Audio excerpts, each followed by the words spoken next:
Broncos country, what's going on? David Talks Buffs here. I've been telling you that I'm going to sprinkle in a little bit of Broncos videos throughout, this channel. Ultimately, still a Buffs channel, but man, I wanted to get on here and talk a little bit about this game that I watched last night.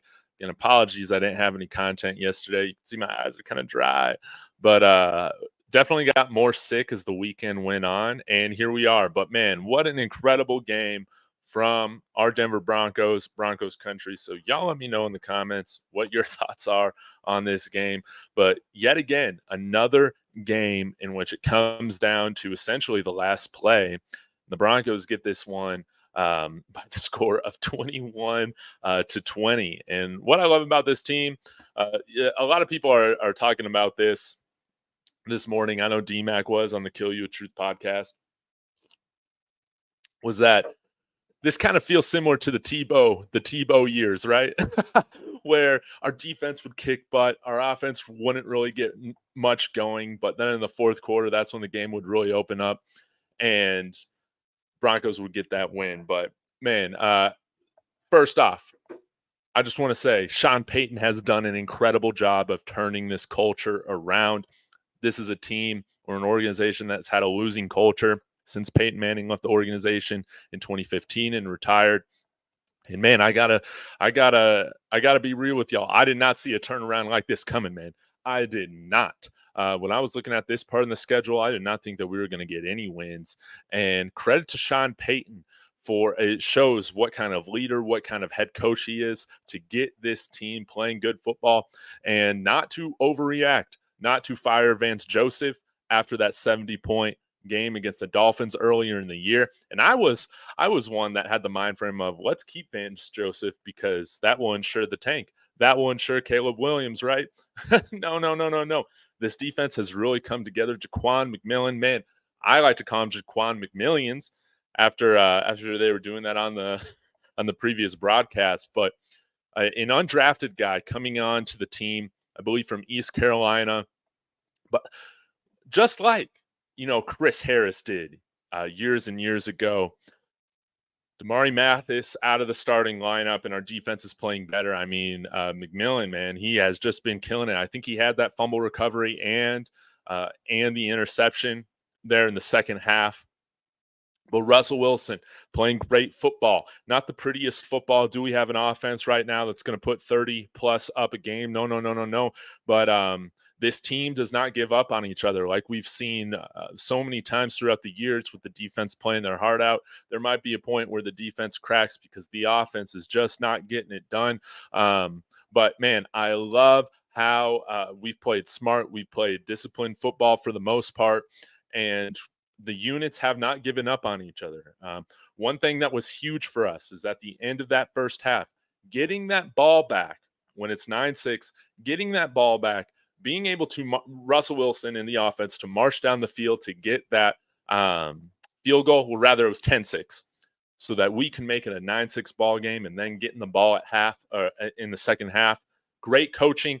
I was fully on board with Sean Payton kicking that field goal to go from 3 points to 6 points when it was 4th and 2 in the red zone. Again, it's not ideal, but this was going to be a close ball game. Sean Payton didn't leave any points on the table.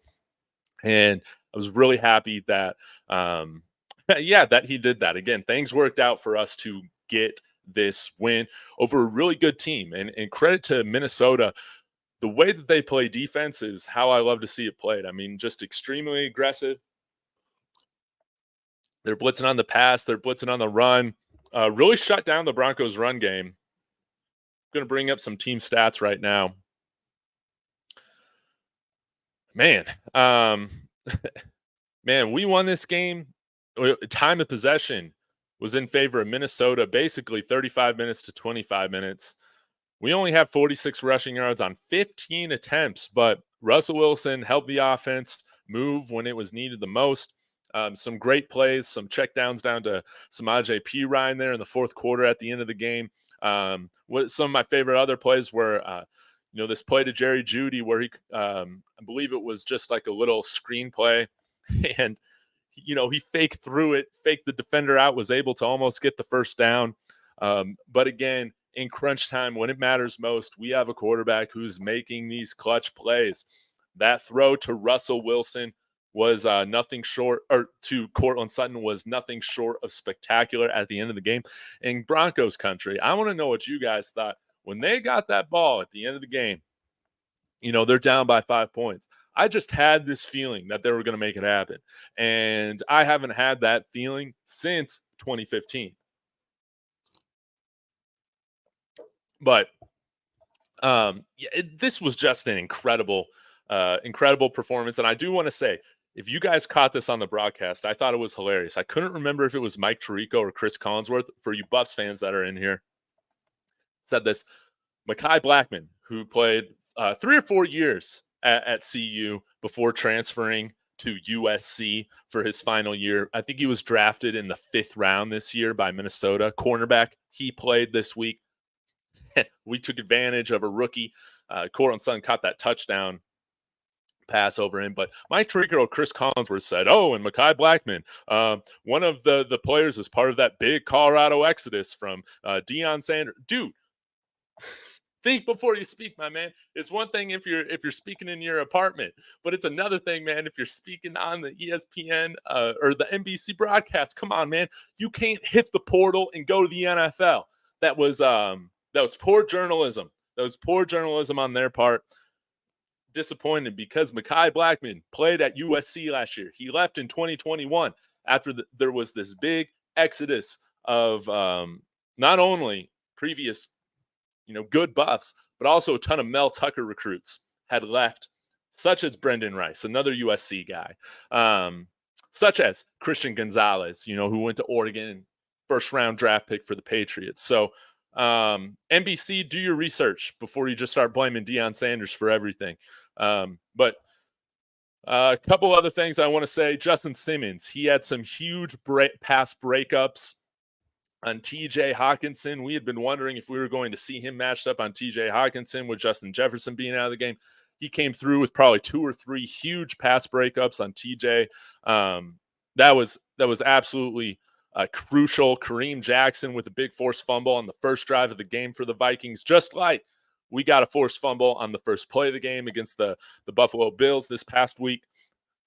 This defense plays aggressive. And hats off to Vance Joseph. Again, a guy who coached here, who was a head coach here, did not work out. Former CU Buff, awesome guy. I love his baritone voice. He's amazing. But got a lot of criticism earlier in the year, obviously, for the just terrible defense. But we cut Randy Gregory. We cut Frank Clark. Some guys who I don't think were good for the locker room, as excited as I were about them coming to the Broncos. It is what it is. Our Ohio State edge players are playing much better. Our young guys are playing much better than those guys, and everybody seems to be on the same page. Again, when winning happens, man, people come together. The units come together. There's less division. There's less to fight about, and you see Sean Payton has righted the ship. He's getting this team in the right direction. So we got a couple tough games coming up next week against the Cleveland Browns. Dorian Thompson-Robinson, longtime UCLA starter. He's going to be fun to watch. Coming in here to Denver next Sunday. That's an absolutely huge game for us in the playoff race because Cleveland is a game or 2 ahead of us. And the AFC North as a whole, we got to shut them down if we're going to get one of these wild card spots. But now at 5-5, I think we have the longest winning streak in the NFL. This is the longest winning streak that we've had, I think, since 2015. So, nonetheless, this is a great day to be a Broncos fan. Hats off to Russell Wilson. He's been playing great ball. Now, I don't think we have a 2nd-round pick this year. I think we got to keep Russell, man. If everything keeps going, we keep Russell. If we get a playoff berth, we bring Russell back. But I'd like a developmental guy behind him. Let's look in the 3rd round. Let's get a developmental guy back there, Cam Ward. Jordan Travis is another interesting guy, but I don't like that he's short. We got a short quarterback right now in Russell Wilson. I think Jordan Travis is right there at 6 feet or 6'1". But Cam Ward, man, I like that. He would need some seasoning. So, anyways, guys, appreciate your thoughts. Eric Morris in here saying Broncos got that dub. That was That was exhilarating. It was exhilarating. I'll read off some stats for you to close this out. Russell Wilson, 27 of 35, 259, touchdown, no interceptions, only took 2 sacks. Again, he gets rid of the ball when it's necessary, and the offensive line has improved. Javonte Williams, 11 carries, 37 yards. Minnesota did a very good job there. But Courtland Sutton, 4 receptions, 66 yards, big-time clutch touchdown. Samaje Perine, 7 receptions, 60 yards, 40 of that coming in the final drive. Jerry Jeudy, 5 receptions, 58 yards, dropped a killer touchdown pass. I think that was in the fourth quarter, where, or maybe the end of the third quarter, where Russell Wilson just put it right on the money there. That was a 0 blitz. They were bringing the house, and he put it right on the money there in the end zone. Dropped it. Glad that didn't come back to haunt us. Let's see. Josie Jewell with a fumble recovery. Jaquan McMillan with a fumble recovery. Alex Singleton led the team in tackles. Again, what a signing by George Paton. I've been very critical of George Paton over the last few years, but signing Alex Singleton from the Philadelphia Eagles, who they just viewed as a special teams guy, we knew that he could play. Credit to him. 16 total tackles, 11 solo. Then Kareem Jackson, 9 total tackles, 6. Zach Allen, 2 QB hits. Let's see. Justin Simmons, 3 passes defensed. Pat Surtain had 1. Jaquan McMillan had 1. Nick Bonino with a QB hit, as well as Henningsen, DJ Jones, Jonathan Cooper, Josie Jewell, Alex Singleton. We were bringing the heat. Josh Dobbs, man, he was extremely tough to bring down, very elusive. He kept the Vikings in that game, and credit to this team, man, on shutting the run down in the second half. They did a much better job. So anyways, I'm going to keep this one pretty short. Going to sprinkle in these Broncos recaps on my channel. So be sure to hit that like and subscribe. Always means a lot. And let me know your thoughts on this Broncos team, especially if you've been a long-time Broncos fan. Let me know how you're feeling about this year, because I haven't had this belief about a team in the fourth quarter in a very long time. Sean Payton, I didn't have an issue with them trading for Sean Payton. He is absolutely worth that first-round pick. If you can get good culture, get good coaching, that's absolutely worth a late draft pick. So credit to the organization. Oh, and credit to Greg Penner, spending that $250,000 or $500K, whatever it was, on the new turf. Team looked great on it yesterday. He's all about making sure we're not leaving anything on the table to help this team win. So great day to be a Broncos fan. 5-5. I can't believe we're here. Tough games against Cleveland, and then we go to Houston the next week. So these are going to be big time games for us to really show where we are at in the fight for the AFC wildcard playoffs, man. So days to come. Great question on Sean Lewis. Will he go to Syracuse? I don't know. But I'm going to be talking Buffs here in about 15 minutes, hopping on here at 11:55. We got a lot of Buffs news to talk about. There's a lot to talk about. So y'all be sure to tune in again here in about 15 minutes. I will be here shortly. So till next time, guys, let's ride. Let's ride. That's what I'm going to say at the end of these Broncos videos. Let's freaking ride.